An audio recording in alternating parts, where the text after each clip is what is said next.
Hello, welcome to the Intramural Flag Football Officials Training video for Campus Recreation at Saginaw Valley State University. My name is Brady Duke, and I'm the current coordinator of Intramural Sports Programs at Saginaw Valley.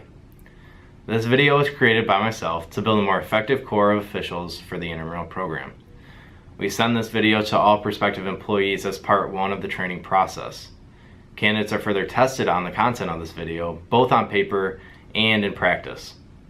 This is the process we currently have for hiring officials for the current semester or year.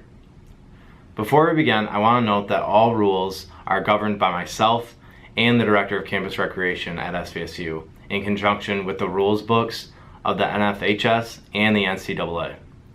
The rules are implemented into the program for the enjoyment amongst our student body and may be altered at any time to ensure this. There will be 4 parts to this video.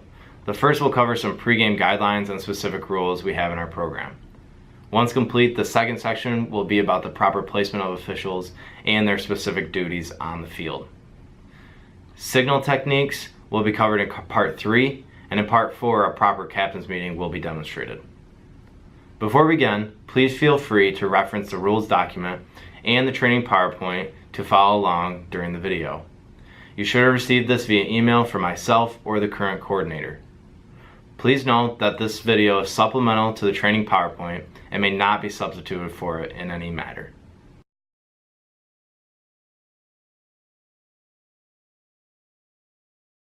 First and foremost, intramural flag football is played in 2 areas on campus. In the fall, we are outdoors, while the rest of the year, seasons are played here in the field house. In many ways, setup for the game field indoors resembles the setup for games outdoors. We will show you this now. We use 4 different things for flag football to line the field. The first are the red corner flags, put in the back corners of both end zones to mark the entire field of play. Also in the back of the end zone, we use these soft yellow cones to mark when the end zone ends and out of bounds begins. When the field isn't painted like it is where I'm standing on this side of the field house, it's sometimes hard for players and for officials to see where the end zone ends and out of bounds begins. So we use these yellow cones to mark that. You can also see in the picture, we use orange cones on both goal lines as somewhat of a pylon to mark the goal line. Finally, we use these hard yellow cones for each line to gain. Outdoors, there's 3 lines to gains painted in the grass, so it'll be easy for you to see where you'll need to place these. In the field house, we use every 15-yard line. The final piece of the puzzle is the setup of the scoreboard and table. Staying with the scoring theme, let's move on to the score sheet. Our score sheet involves tracking touchdown catches, touchdown passes, and interception statistics. When players check in, it is essential to write their number down so you can track these individual statistics. The other thing of importance on the score sheet is the timeout and blitz tracker. When a team uses a timeout or a blitz, write down the time on the clock when it occurred and cross it out. This will be a good reminder of if and when a team used their blitz or timeout.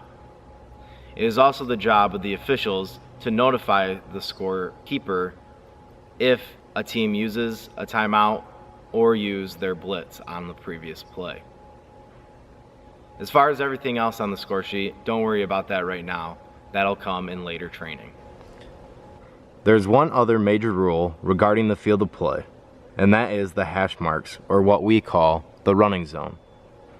This zone signifies if a player is a legal or illegal rusher. Anytime a player comes into possession of the ball inside of the hash marks, they must exit the zone with the ball before crossing the line of scrimmage. Again, if a player comes into possession of the ball inside of the hash marks, the player must exit the zone with the ball before crossing the line of scrimmage. So, if a player, let's say the QB, gets the snap and wants to run the ball, he or she must step outside the hash marks before they can do so. Once a runner is legalized, they can cross the line of scrimmage anywhere even inside the hash marks. Another example, if I catch the ball outside of the hash marks and I'm still behind the line of scrimmage, I am a legal runner no matter what, meaning I could enter the running zone and cross the line of scrimmage. Let me reiterate this rule because I really wanted to hit home with you guys. Let's say I'm the quarterback and I just received the snap from the center. That being said, I came into contact with the ball inside of the hash marks. What this means for me is that I am an illegal rusher and cannot cross the line of scrimmage until I get outside of the hashes, either on my left or my right. Let's say there's a handoff, and the handoff occurs inside of the hash marks. That means the running back came into contact with the ball inside of the hash marks and must exit the hash marks before crossing the line of scrimmage. This handoff could have occurred with someone that started the play outside of the hash marks. That doesn't matter. What matters is where the player came into contact with the ball initially. Now let's say there's a throw, and I throw it to someone behind the line of scrimmage who's outside the hash marks. If the catch is completed and he is outside of the hash marks when the catch occurs, then the receiver is a legal runner. That means they can cross the line of scrimmage even if that means they're inside the hash marks. Let me say that again. If a receiver catches the ball outside of the hash marks, he's a legal rusher and he can cross the line of scrimmage anywhere, even inside the hash marks. What matters most with this rule is where the player came in to initial contact with the ball.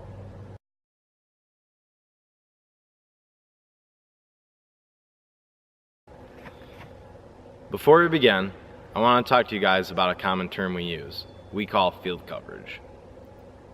Field coverage is the designated area an official covers that they will be required to make calls in. In all cases, the designated area is the place where one official can see the play better than any other official on the field. Each of the 4 officials has a specific area on the field they will be watching. In many cases, officials can easily get caught watching the ball and forget about their designated zone. The best officials never forget their zone of coverage they are responsible for. In each segment, I will talk about the field coverage zone for each position on the field. There are 5 different officiating positions during an intramural flag football game, each with its own responsibilities. The 5 positions are the scorekeeper, the head official, the line judge, the side judge, and the back judge. I will cover each of those individually. First, the scorekeeper. Beyond keeping score, the scorekeeper is responsible for checking players in, keeping stats, and most importantly, keeping the clock. For intramurals, the flag football clock is probably the most complex game clock we must operate. Please refer to slide 5 of the PowerPoint for more details about keeping time. Please also refer to slides 6, 7, and 8 in the training PowerPoint regarding scorekeeping. Your training will be more in-depth about scorekeeping later on. Next is the head officials. Every crew will be designated one head official. These are the employees who show the most confidence, the most knowledge, and the best leadership of the group. They are considered the leader of the team of officials on the field. Prior to every game, the head official will administer the captain's meeting, introducing themselves to the captains as the head official. The head official will have the final decision authority on close plays. We will go over the process of making those calls later. The expectations of the head official are to make sure games run smoothly and be the best teammate and leader they can. Before every game, the head official should gather the officials together and talk about the game coming up. This conversation should mirror the captain's meetings. For example, if the head official knows that both of the teams playing in the next game are super aggressive, it is the head official's job to say to the other referees, "Hey, this is going to be a really physical game. Let's call some early penalties on any contact we see to try and get the teams to back off each other. Another thing the head official should do is talk about the previous game and how it went. Did the game go well? Did something happen that doesn't usually happen in other games? What can go better?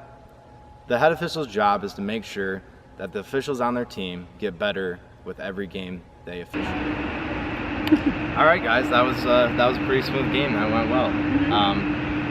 You know, I did notice that we had some illegal contact on the receivers down there. So let's make sure that we're watching out for that, and then giving them some warnings, and you know, throwing the penalty flag if necessary. But let's look out. Let's try this game to look out for that. Was there anything else you guys saw? No, I thought it was pretty after. Yeah, I thought so too. You know, these next two teams, they play a little more physical, so I know I just said that about the illegal contact, but let's maybe call a couple early penalties, and then hopefully that'll get them to back off each other, and then, you know, kind of, you know, allow a little bit, but, you know, still making sure we're calling the obvious things. All right, let's do it. Let's have a good game. For the head official, their coverage area is everything to the right side of the field and behind the line of scrimmage, spanning all the way to the left side of the field. Let me show you where you'd be standing. As a head official, you want to be about 5 yards away from the ball.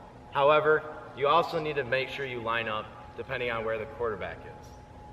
If the quarterback is standing 4 yards away from the line of scrimmage, you need to be about 2 yards to 3 yards behind him, and to the right of the quarterback about 5 yards. You want to make sure you stay in the hash marks so you have a good view of the far left side of the field. Once a play begins, I can move up towards the quarterback a little bit, but giving him enough room to run towards me or away from me. In many cases, wherever the quarterback goes, you as the head official will be going to, especially if he has the ball. You want to make sure you have a great view of where the quarterback is when a throw is made, when a handoff is made, or when he decides to cross the line of scrimmage and run. For a head official, a lot of the calls you make behind the line of scrimmage will be illegal rushes, there'll be illegal throws when the quarterback is past the line of scrimmage, it'll be backwards passes, it'll be direct snaps. Everything that happens behind the line of scrimmage will be calls made by the head official. The last thing I want to show you is what a head official does on every play. I talked a little bit about blitzes in the scorekeeping section, but how do we know if a blitz occurs or not? A blitz gives a team the ability to let one defensive player cross the line of scrimmage before 3 seconds. In our program, we allow the offense 3 seconds before the defense can rush the quarterback.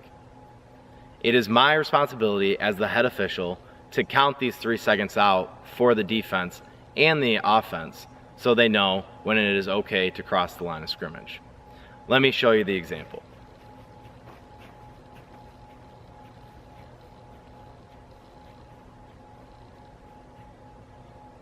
Once in my position and the ball is snapped, I automatically start counting with my arm so it's visible to the defense. I can also make sure that I'm verbally talking so the quarterback can hear me while he's looking downfield. It would look like this. Ball snapped, 1, 2, 3. Once we get to 3 seconds, you're going to raise your hand to signify to the defense that it is okay for them to rush the quarterback. If a team crosses the line of scrimmage before you put your hand in the air, then it is considered a blitz. Like I said in the scorekeeping section, you need to make sure that you notify the scorekeeper when a blitz occurs. The last responsibility of the head official is to spot the ball at every play. As you'll hear in the line judge section, the side judge section, and even a part of the back judge section, it is their responsibility to help the head official spot the ball. You'll have a white bean bag that helps you spot the ball in case there's an incomplete pass, so you know where the ball is spotted for the next play. If the ball moves up the field, you'll make sure to grab that bean bag off the turf and move it to the next section. You want to make sure you handle the ball before every play. Even if you're handing it to the center because he can see where the ball is going to be with the beanbag, or you're setting it down next to the beanbag for the center to pick up, you always want to make sure you put your hands on the ball just so the defense knows when the play is going to have a chance to get started and the offense can't rush the defense and get a quick play off. The line judge stands on the opposite side of the field from the head official. Before each play, the line judge stands on the line of scrimmage to make sure the offense and the defense are lined up properly. Once the ball is snapped, the line judge works his way down the field to gain more field coverage and to follow the play. Let me show you how this works. For this purpose, I'm going to be standing on the 10-yard line, which I'll use as the line of scrimmage. I can either stand or I can be down at my knees, but before every play, I want to make sure I'm holding up the number down, whatever down it is, whether it's first down, third down, fourth down, whatever it might be. Once the ball is snapped, I can move away from the line of scrimmage and start moving down the field with the rest of the players. I don't want to get too far ahead of myself in case the quarterback runs my way, but I also don't want to fall behind all the other players in case a long pass goes down the field. So once the ball is snapped, I begin moving myself down the field.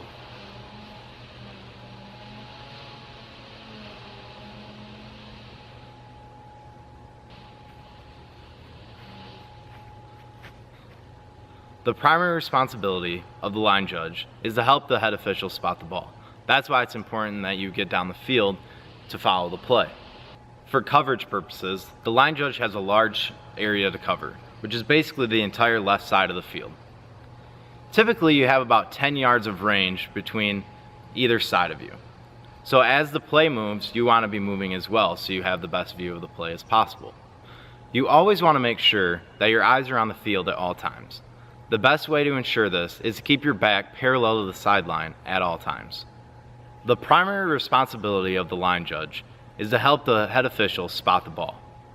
As the play is coming towards me or in the middle of the field, I want to make sure that I am equal or just behind the play so I can see where the player either falls, goes out of bounds, or is deflagged. If the play is too far down the field for you to see, you'll have your back judge, which will help the head official spot the ball. Also, on the other side of the field, which we'll get to later, the side official will help spot the ball on that side. Once the ball is spotted, you're again in your position on the line of scrimmage, ready for the next play. When the ball gets inside the 15-yard line and we have a goal-to-go situation, the line judge should move after each snap directly to the goal line. This way, you have a clear view on whether the ball crosses the plane or not. I'll show you now. Again, for this purpose, I will use the 10-yard line as the line of scrimmage. Once the ball is hiked, I'm hustling my way down to get to the goal line, so I'm here for a play. I'm still in my range of view to see the line of scrimmage if a short run play comes my way, but I'm also in the end zone to help out the back judge for any calls or any passes that happen in the end zone. This is also good practice in fourth down situations. After the ball is snapped, you should position yourself on the line to gain. That way, if there is a play to notice whether the ball crosses the plane or not, you're in good position to make that call. The side judge starts each play about 10 to 15 yards off the line of scrimmage. As you can see in the background, the ball is on the 10-yard line as in the previous scenes for the line of scrimmage. Myself, as the side judge, I'm standing on the 22-yard line, about 12 yards from the line of scrimmage, which is in the range. As mentioned before, the side judge helps the head official cover the entire right side of the field. Because the head official is standing on the same side and behind the play at all times, it is the responsibility of the side judge to move up the field and stay in front of the play at all times. In many cases, if the ball is on the right side of the field and the play comes on the right side of the field, then it'll be the responsibility of the side judge to mark the ball for the head official. One good thing to note, and I like to use this tip as the side judge, if the play is within 5 yards of the line of scrimmage on the right side of the field, I usually allow the head official to follow that play, considering he's already been following the ball behind the line of scrimmage the entire play to that point. That means my responsibility in that case is watching up the field in front of the ball to make sure there's no holding, there's no illegal blocking being done by the offense. Also, a lot like the line judge, when the ball gets inside the 15-yard line, the side judge starting position is automatically directly on the goal line. Once there, the side judge will not move, as you will be able to have full range of the field and still have the best look at making sure the ball crosses the goal line. In fourth down situations, this is not necessarily the case. Like I said prior, the line judge will stay on the line to gain to make sure on a close play if the ball crosses the line to gain. However, the side judge, because he already is further up the field, we're going to have the side judge continue moving with the play and allow the line judge to make that call across the field. Obviously, you use your best judgment in this situation. If you're the side judge and there's a running play to your side and you can see that it's going to be close, then obviously you want to stay on the line to gain to see if it crosses. But in most cases, you're going to want to move down the field to make sure you're staying in front of the play with the back judge in case a throw downfield does occur. The back judge has the largest coverage range of any official. To start, the back judge should stand between the numbers and the hashes on the left side of the field. They also should stand about 10 yards from the deepest defender on the field. Currently, I'm standing at the 40-yard line, about 30 yards away from the line of scrimmage.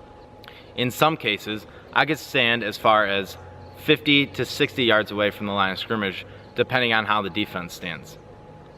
I want to make sure that no matter what, I have the entire play in front of me at all times. I never want to let any defense or offensive player get behind me during a play. Once the ball is snapped, I begin moving backwards along with the defense to keep the play in front of me. As the play moves to my right or to my left, I want to make sure that I move with the ball. If the ball moves towards the middle of the field and to the right side of the field, I will be moving to the right side of the field. If the ball is going to the left side of the field, I want to make sure that I give them enough space to make the play by coming just inside the hashes while I'm allowing my line judge to run up the sideline of the field. In pretty much all situations, a back judge's responsibility is not to watch the ball at all, but to watch the players in front of the ball, like I mentioned with the side judge, making sure that no illegal blocks and no holds occur. When receivers run deep routes, the back judge should watch specifically for illegal contact and pass interference from both sides. It will only be necessary for a back judge to spot the ball when there is a deep pass and they're the only official there to spot the ball. When the play gets inside the 15-yard line and there is a goal-to-go situation, the back judge should automatically start with their feet on the back end of the end zone. I should never stand in the end zone or anywhere 2 yards behind me. Here in the field house, it's easy to mark where you're at. At all times, you should stay inside of this white area. Late in games, you might actually start in this position with the ball at the 30 or maybe even the 40-yard line. In the last couple plays of the game, when a team is trailing and has the ball, you know that they're going to be throwing the ball deep. It is your responsibility to keep all end zone calls in your zone. As a group, the entire field should be covered on every play of the game. Just as if you were playing the game, understand that if you do not do your job properly, your team will suffer. And though I said the head officials are the leaders of the group, it is a requirement that you work together as a team. For that, let me give you a couple examples. Some of the hardest calls to make are calls on the goal line. However, if you use good teamwork and you're in the proper position to make the call, it can be some of the easiest. On plays in the middle of the field, where both the side judge and the line judge, who should be on the goal line, can see, you don't want to run into the field signaling short or touchdown. In this case, you want to come running in to the middle of the field, to make eye contact with the opposite official. This way, you can come together and make the same call. For me, if I'm the line judge, let's say, and I see this play, I'm coming in, and when I get to the middle of the field, I'm either shaking my head yes once I make eye contact with the opposite official to notify, yeah, I think it was a touchdown, or I'm shaking my head no to say, no, I think he was short. If from this head nod, you guys can agree on a call, then it is easy to signal. If you can tell by the nodding that you guys had a different call, it's actually good to just come together and talk about it as a crew. When you come together and talk about a call as a crew, you want to make sure you get everyone's opinion on it. In many cases, it'll be a majority rule kind of a thing. This is tough and it's really hard to give a good example. However, in all cases, when the team comes together, it'll be the head official that exits the group and makes the call, blows the whistle, and makes the signal. The explanation to the teams can also be done by the head official. Another type of convergence is on a penalty. In a close game, it is great and almost recommended to huddle up as a group to talk about a penalty call. It is possible that one official saw a penalty while another did not. When the huddle is broken, again, the head official will signal what the call will be. This brings me to the last point I want to make. Never sell out your teammates. In many cases, a call that the group comes together on may not be the call that you saw on the field, and that's okay, because the majority of the officials saw it the other way. Once you exit a meeting and the head official makes the call, that's the call that was made on the field. In no case whatsoever are you allowed to go back and say, well, I saw it a different way, or I didn't agree with that. If as officials you want to talk about that after the game in a closed environment, then you can. But you never want to sell out your teammates to other players. This loses all respect in you as an official, all respect in your teammates as officials, and it undermines all of the officials on your team. It's selfish and it's completely unacceptable as an official in our intramural program. Again, once a call is made, even if you disagree with it, the best thing to say to a player that says, why was that call made? If you disagree with the call and you don't have a great explanation, you just need to say, hey, that's what we saw and it's what we called, and we're gonna go with it.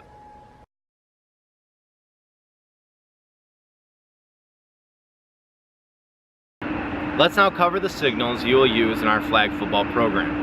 After showing you the signal, I may also go over some situations you will use them, or the best way to look for them in certain situations during a game. For this section, I'm not going to use my whistle, but I'm just going to show you the signal and explain about how or why I'm doing what I'm doing as far as my signaling.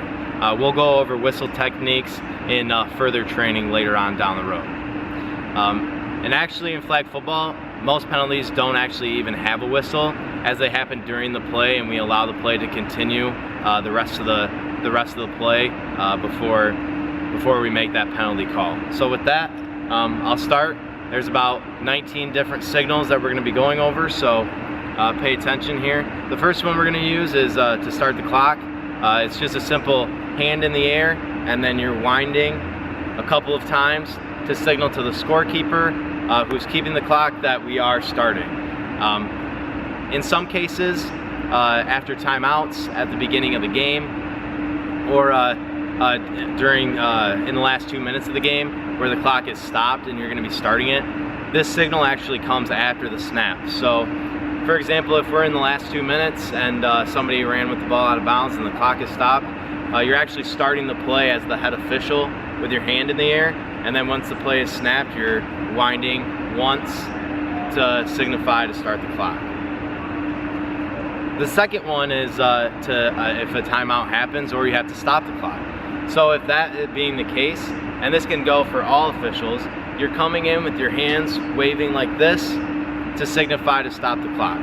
In most cases, you'll be using your whistle, blowing it multiple times to get the attention of the players, the other officials, and the scorekeeper that they went out of bounds or that the clock needs to be stopped for whatever reason. Third signal is a touchdown. most of you are probably familiar with this. It's a simple straight up in the air for a touchdown. A lot like the same, a safety comes with your hands above, with them coming together over your head. Next, I want to show you a ball spotting, and for this I'm going to actually move the camera opposite so you can see a little bit of how we're going to do this. So let's say I'm coming up the field and the ball will be moving from what would be my left to my right. So I'm coming up the field and the play is happening for you guys behind the camera. So I see that the ball was stopped at the 10-yard line. I'm coming up, putting my right foot down on the 10-yard line, and I'm raising my hand up with whatever down it's going to correspond with. So let's say it's going to be second down. I've got my right leg, my right arm up in the air, signifying that it's going to be second down, and my right leg is on the 10-yard line to notify the head official where the player went down and where the ball needs to be spotted. This is mainly the job, again, of the side official and the line judge to help the head official spot the ball for the next play. Incomplete passes, again, something you're probably familiar with. Just a simple wave of the arms back and forth, incomplete, incomplete. This doesn't always come with a whistle. A lot of times it's pretty obvious that a pass is incomplete. Sometimes you have to blow your whistle multiple times and actually, get on the ground and pat the ground and show that the ball hit the ground if there's a trap play with someone diving and making a catch, or in this case not making a catch. You need to be down on your knee, and I'll actually show you this. So let's say a player dove for the ball, it skipped up into their arms and they're not sure. You're coming in, blowing the whistle hard, and you're waving your arms, and you get down and you're patting the ground like that to show, no, incomplete, it hit the ground. Offsides, this can be called on the offense or the defense. If the defense is inside 2 yards of the line of scrimmage, we ask the defense to stay 2 yards away from the line of scrimmage. If they're inside that, they're considered offsides. Same with the offense. If the offense is lined up past the line of scrimmage or beyond the line of scrimmage, then they also start off offside. So with the offsides, it's under, on the waist, offense, offsides, defense. Next is a false start on the offense. It's a simple wave of the arms, and you want to make sure you're pointing to the direction of the offense, or the offense if they're on this side. Next, there's a pass interference and illegal run. One of these is an offensive and a defensive penalty. The other one is just simply a defensive penalty. So it's a 2 arms straight out, and then if it's on the offense, we're over here. If it's on the defense, we're over here. Now, pass interference, again, intramurals is a no contact sport, so we want to make sure that in our flag football program that there isn't any contact being had, especially with officials and defensive backs when the ball is in the air. So if you're calling pass interference after the play is over, you're signaling to the head official to make the call, or to your other officials, to the other players, that hey, pass interference and it was on the defense, or pass interference, it was on the offense. Now, an illegal run, that penalty means that a defensive player cannot run through an offensive player who is in a legal block formation. So if I'm standing here like this, I'm technically in a legal block formation, and so that means that I have position and no defender can run me over or run into me or make contact with me at all. They must avoid me at all costs. That's what makes a good block. So if a defender runs into me, shoulders me, just tries to plow right through me, and I'm in a legal block, the signal for that is also a push out in front of you. Illegal contact is here or here. We like to put the hand behind just because we don't call block in the backs. So illegal contact here or illegal contact here. Whatever position, whatever side you want to use that hand that goes outwards. See how that works? So your hand that clasps, it stays right in the middle of your chest. That can go both ways, again, offense and defense. Next is flag guarding. This is just an offensive penalty.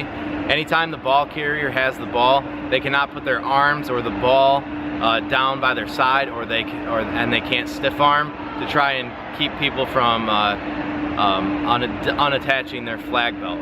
So anytime you see a hand swat away, or the ball down, they're carrying the ball down here to try and avoid being tackled with their flags, then flag guarding needs to be called. And that signal is just on the side, on the offense, on the side, on the offense.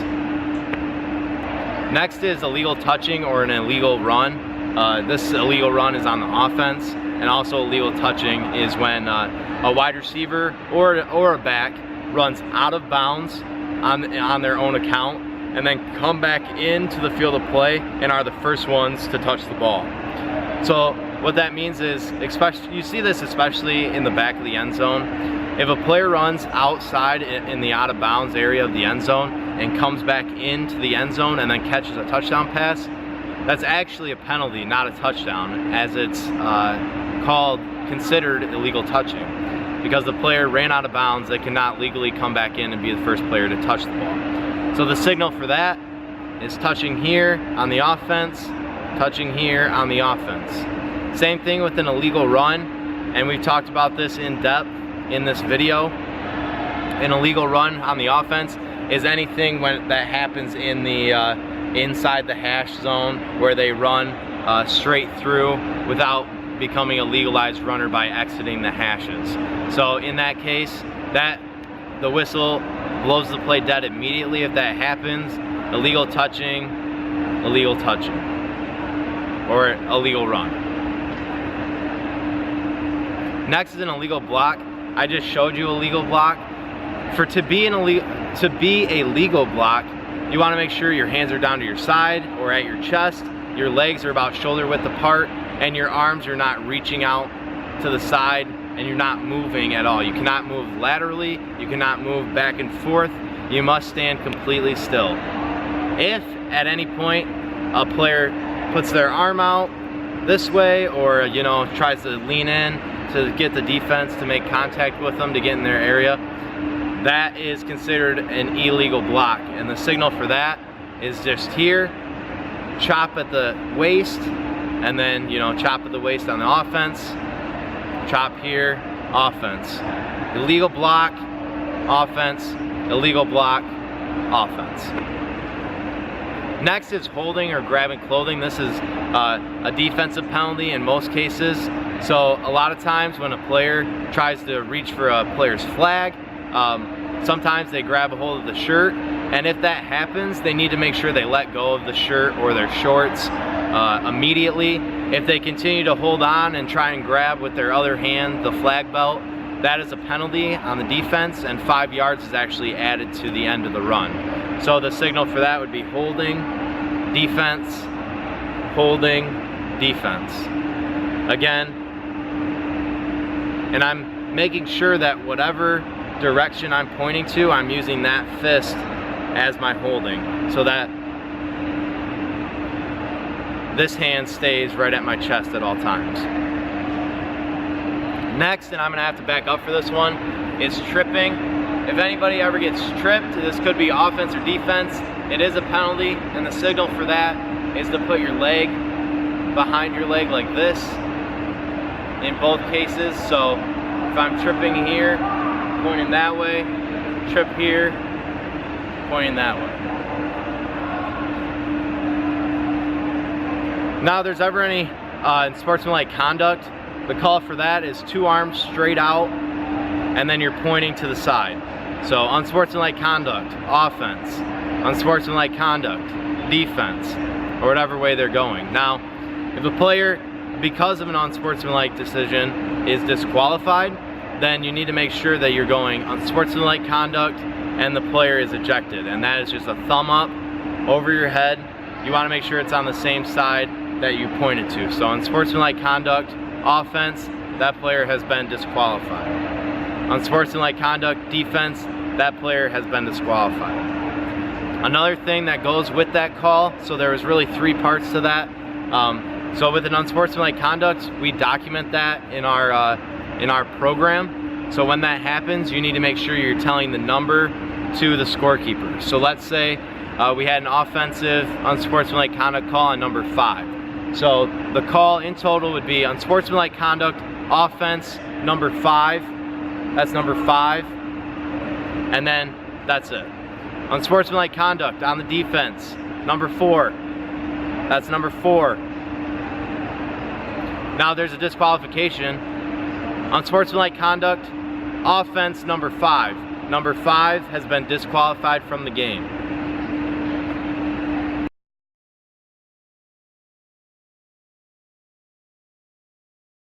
Officials' responsibility to make sure teams get checked in and the game starts on time. When the teams are ready, the head official will call the captains over.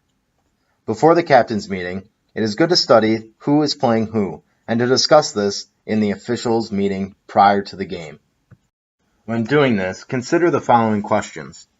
Does one team have a significant skill advantage over the other? How good is the level of play between the two teams? Have there been sportsmanship issues with these teams in the past? Does the team commit a specific violation often? Depending on your answer to these questions, you may change your captain's meeting speech for each game you officiate. For example, if I know these two teams have had bad sportsmanship in the past, I will say something about having good sportsmanship during the meeting.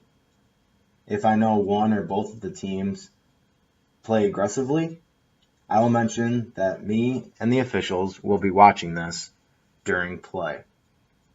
Let me give you 2 examples for acceptable captains meetings. Captains. All right. Just remember, we want to make sure we have our shirts tucked in. I know you guys don't have your flag belts on yet, but make sure those shirts get tucked in with the flag belts around, no tying those. We do play 2 15-minute halves with the clock stopping the last 2 minutes. Do you guys have any questions about scoring or anything? Just remember that flag football is no contact, so we will be watching out for any contact, whether it's with receivers and defensive backs, or whether it's the quarterback or blocking and stuff like that. So just make sure that we're emphasizing no contact, all right? Okay, let's play rock, paper, scissors. Paper, scissors, shoot. All right, do you want to have the ball first, or would you rather defer to the second? Okay, what side do you want to go on offense first? First half, you want to go this way? Okay, so it's going to be her ball starting in the first half, going that way. All right, let's have a game, ladies. Captains.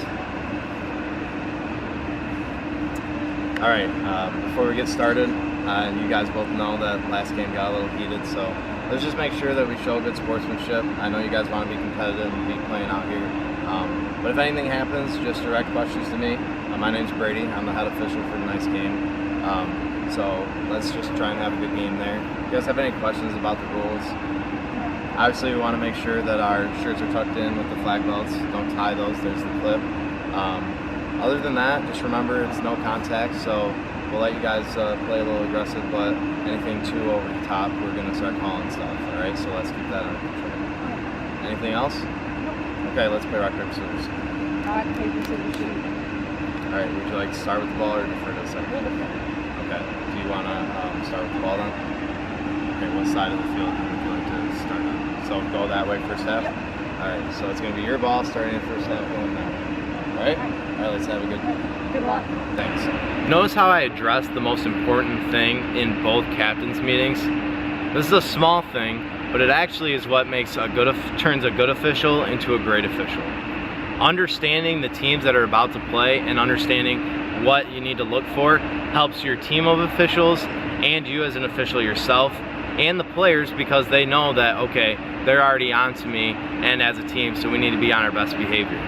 It serves as a warning to all teams and players that, hey, this is not going to fly in tonight's game, so we're addressing it now so that it doesn't happen later. And if it does happen later, then the consequences will occur.